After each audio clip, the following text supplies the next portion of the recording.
அஸ்ஸலாமு அலைக்கும் வரஹ்மத்துல்லாஹி வபரகாத்துஹு. அன்பான அனைத்து உறவுகளுக்கும் இனிய மாலை வணக்கம். பதிவு நாள் 5/8/2026. இப்போ ஒரு பிரச்சனை என்னென்னு பார்த்தீங்கன்னா, இப்போ ரீசெண்டாக வீடியோன்னு மிகவும் வைரலாக ஷேர் ஆகிட்டு இருக்குது. நிறைய பேர் எனக்கும் ஷேர் பண்ணினாங்க. இப்போ இந்த வீடியோ சரியா, இந்த வீடியோ மிக வைரலாக ஷேர் ஆகிட்டு இருக்குது. முடிவெட்டக்கூடிய வீடியோ சரியா, ஹேர் கட்டிங். இதில் பார்த்தீங்கன்னா உங்களுக்கே தெரியும், மொத்தமாக அந்த பெண்ணுடைய தலையில் இருந்தால் மொத்த முடியையும் இறக்கி சாதாரணமாக இப்போ ஒரு ஆண் முடி மாதிரி இந்த இடம் வரைக்கும் ஒட்டோடு வெட்டிட்டாங்க. இது இலங்கை பெண் அப்படின்னு தான் இவங்க போஸ்ட் ஷேர் பண்ணி எல்லாருமே ஷேர் பண்ணியிருக்கிறாங்க. அது ஒரு இலங்கை பெண் ஒன்றுக்கு இந்த மாதிரி நடக்குது பாருங்களேன், இலங்கை பெண் ஒன்றுக்கு தான் இந்த மாதிரி பண்ணுறாங்க அப்படின்ற ஒரு வீடியோ ஒன்று ஷேர் பண்ணியிருந்தாங்க. மக்களே, எனக்கு இருக்கிற மெயினான பிரச்சனை என்னென்னா, இதில் என்ன பிரச்சனைனா, நான் இந்த வீடியோ டவுன்லோடு கொடுத்துருக்குறேன். இலங்கை பெண் ஒன்றுக்கு தானே இந்த மாதிரி அடிக்கிறாங்க அப்படின்னு அந்த போஸ்ட்டில் ஷேர் ஆகியிருக்குது. அதே மாதிரி பார்த்திங்கன்னா, தலைமுடி வெட்டுறது, தலைமுடியை வெட்டி இந்த மாதிரி அநியாயம் பண்ணுறது, இது எல்லாமே அந்த இடத்துல ரெக்கார்டிங் ஆகுது. சரியா, ரெக்கார்டிங் ஆகுது. யாரோ ஒருத்தர் வீடியோ ஃபுல்லாகவே ரெக்கார்ட் பண்ணுறாங்க.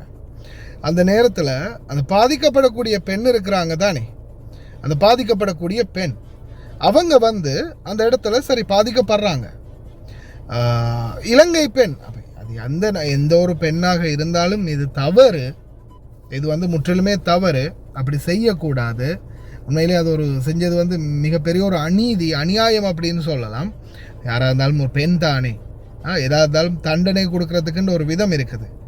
தண்டனைக்கு ஒரு ஒரு ஒரு நியாயம் இருக்குது. அவங்களோட இஷ்டத்துக்கு இப்படி தண்டனை கொடுக்க முடியாது இல்லையா.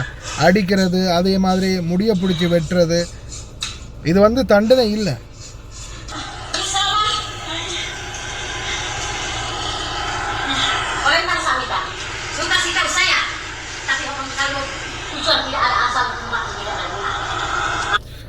ஃபுல் அண்ட் ஃபுல் அந்த பேச்சு பிலிப்பீனில் தான் இருக்குது. அதே மாதிரி அந்த சுத்தியல் ஒன்றை வச்சு அந்த பொம்பளைக்கு அடிக்கிறாங்க. சரியா, மற்ற அந்த முடிவெட்டுப்பட்ட பெண்ணுக்கு சுத்தியலையும் அடிக்கிறாங்க.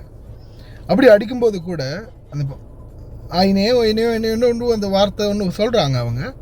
இப்போ சாதாரணமாக இன்னொரு முக்கியமான இதில் ஒரு ஃபேக்ட் என்னென்னா, சரியா, கடைசி கட்டத்தில் கதை திறந்துட்டு வெளியே சட்டுன்னு ஓடுறாங்க. சரியா, இந்த பெண் என்ன செய்கிறாங்கன்னா, ஜன்னலில் அந்த இது பார்த்து நிற்கிற மாதிரி அந்த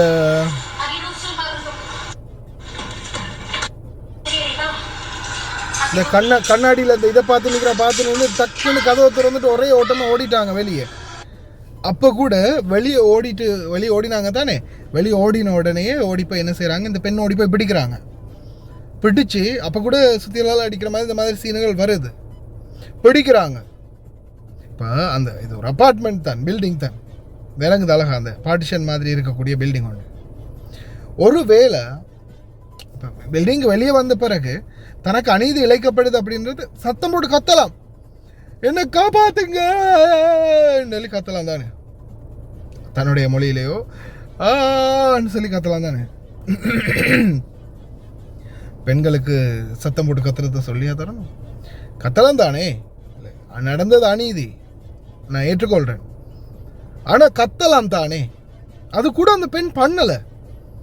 எல்லாத்தையும் அவ்வளவு செஞ்சாலும் அது சைலண்ட்டாக தாங்கிட்டு இருக்கிறாங்க. ஏதோ அவங்க பக்கமே ஏதோ ஒரு பெரிய தவறு இருக்கலாம். ஒருவேளை இந்த பெண்ணுடைய கணவன்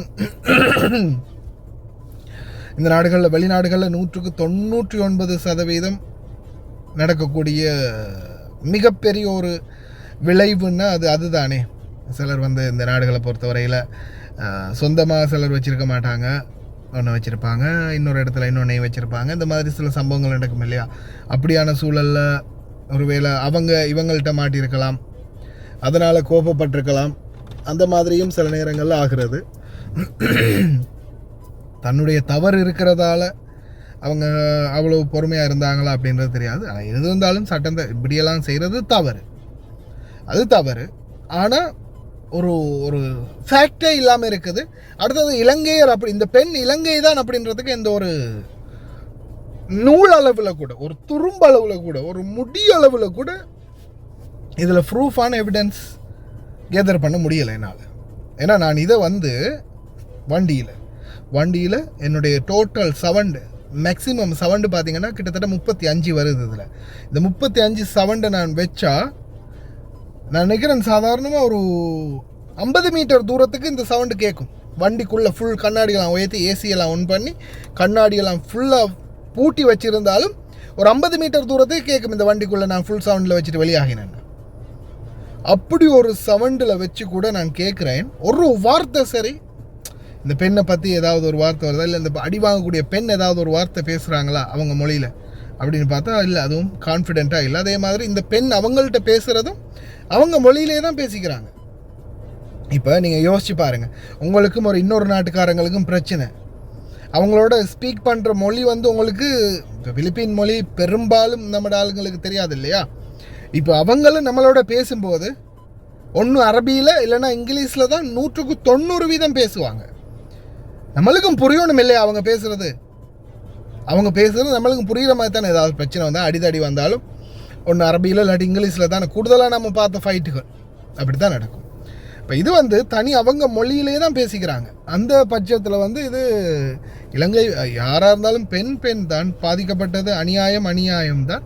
ஆனால் வெளியில் தப்பி ஓடினவங்க கத்திரிக்கலாம், அதுவும் பண்ணலை. அவங்க அப்படியோ அனுபவிச்சுட்டு சத்தம் இல்லாமல் இருக்கிறாங்க. பிடிபட்டுட்டாங்க, அப்பையும் படிக்கட்டில் வச்சு அடிக்கிறாங்க, அப்பையும் சத்தம் இல்லாமல் இருக்கிறாங்க. அதே மாதிரி இன்னொரு பக்கம் அந்த ஒரு வார்த்தை கூட இலங்கை அப்படின்றதுக்கான கான்ஃபிடென்ஷியலான எந்த ஒரு இதுவும் இல்லை அதில். அதனால் இவங்க இலங்கை அப்படின்றது என்னால் வந்து ஏற்றுக்கொள்ள முடியலை.